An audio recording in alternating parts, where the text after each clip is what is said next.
I'm Jennifer Fisher. I've been stacking my rings for years, and today I'm going to show you some fun and easy ways to stack your own rings. I think the best tip for people that have never stacked rings on their own before is to start on their pinky. Start with one finger as your guide, as sort of whatever you want for your look for the day or for the night, and work your way in. To dress that up, I love adding in something that has a dressier feel to it. These pieces are great from the collection, but it's just a way of dressing up the pinky a little bit. Another thing too that I think is great is mixing metals. There's some reason I feel like there's a resurgence of mixing metals this year. I love mixing metals on one finger.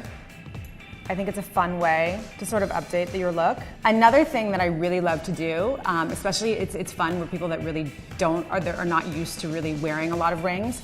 2 thumb rings is really fun. I wear 2 fine ones, but it's nice to leave your hands bare sometimes and just have something on your thumbs. And it's always a good conversation piece at parties. I've found that people really notice for some reason, however small these rings are, they're an instant conversation piece, and people always ask, oh, why did you decide to do that? And it's fun, it's different. Another thing that's really fun in layering and stacking jewelry is doing alternating colors. So you have silver or rose gold or yellow gold on days that you just want to wear a singular color and something minimal. Some nights I don't feel like wearing my engagement ring and my wedding ring, so I'll take that off, and instead of doing that, I'll do one strong finger on my ring finger.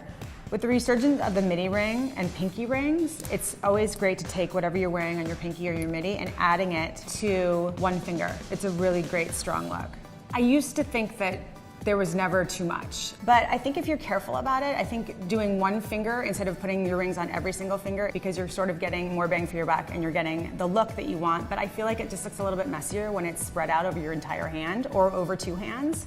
When stacking rings, remember the most important thing, just be yourself.